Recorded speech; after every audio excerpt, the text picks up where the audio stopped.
Hey brother, it's Dan with Good Guys to Great Men. Thanks again for watching today. Today I wanted to talk about the one thing that women hate about men more than anything. And it's also the one thing that we hate about ourselves more than anything. So what is that thing? We were talking about this last night on one of our roundtable group calls. If you haven't joined the roundtable, it's $69 a month. You can start and stop whenever you like. There's years worth of awesome recordings in there.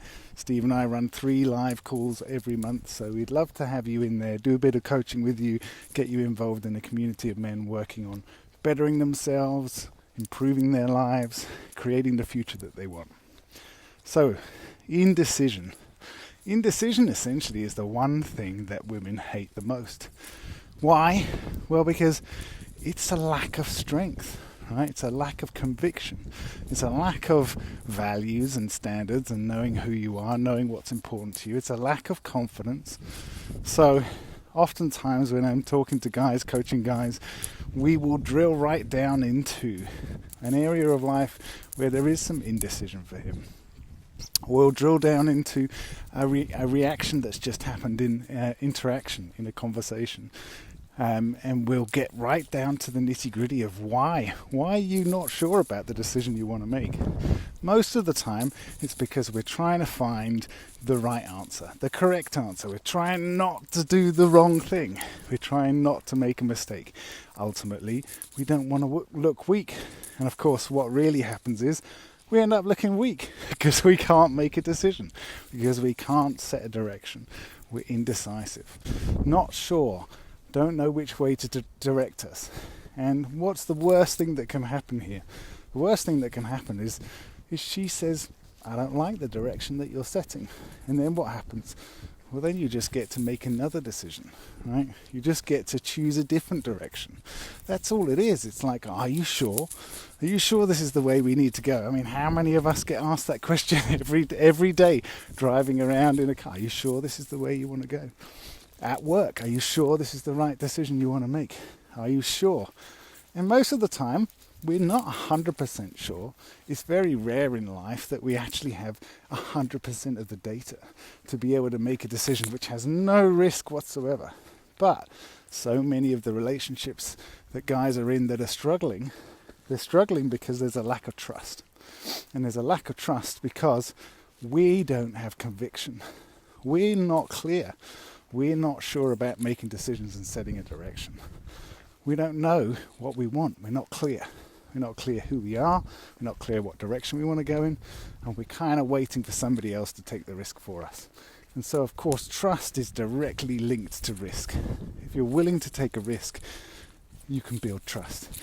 Even when it doesn't work out the way you hoped it would have worked out, you're still building trust because you're willing to make a stand. You're willing to make a stand for what you think, what you believe, a direction, who you are. And that's the essence of trust.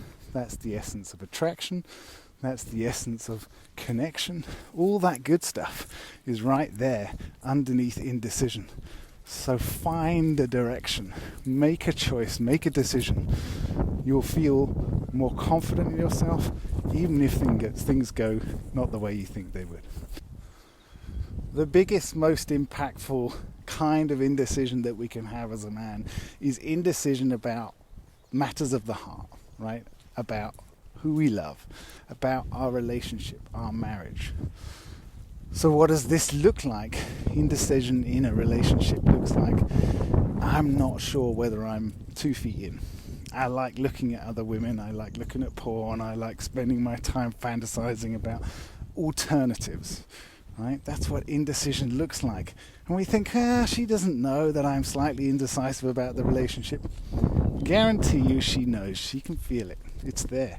It's there in the mix, in the connection between the two of you. Whether you say anything about it, whether you get caught out doing something about it, it's there. Right? So if you are feeling indecisive, this is something you really need to get to the bottom of. Why is it so important? Well, most of us are feeling indecisive because we want to have a more passionate, more connected, more intimate, more sexual, more fun relationship, right? We've been together for a long time, 10 years, 15 years, 20 years, even 30 years. And we've got to this point in relationship where, yeah, we're just roommates, or we're not necessarily having the connection and intimacy that we really believe that we can have.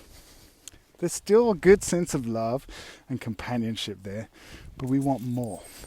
And so your indecision, your indecisiveness, your lack of commitment really does have a huge effect on how she feels attracted to you and how she wants to open herself up and be vulnerable with you. And if she doesn't feel safe, if she doesn't feel like you're 2 feet in, if she doesn't feel your conviction and your willingness to set a direction and try and be 2 feet in, then she will keep those walls up. You know, she will keep testing you. She will keep challenging you. And so she should, because you're not fully in. And yet you're expecting her to lead the way.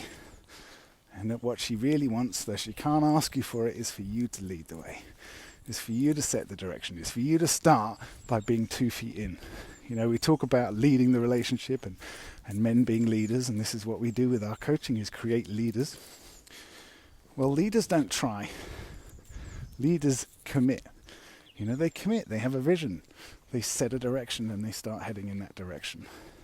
And if that's not what you're doing, if you do it a little bit, try and then back off and sulk and get pouty, you're not leading it. You need to commit. How do you commit, right? You've got to have a vision. Not only that, you've got to have a vision of who you are becoming, how you want to evolve as a man, and you need to have a vision of how do you want your circumstances to evolve. Now, we're always talking about the fact that you can't control somebody else's choices and their behavior, but you can certainly give them a reputation to live up to, give them a vision to respond to. And that's what we're going to be doing in the UK retreat coming in May this year. It's also what we do in a lot of our retreats and our coaching. So go and have a look at the website, goodguystogreatmen.com. I'll put a link to the UK retreat below this video. We would love to help you with this. That's it for today. Take care. Bye. Bye.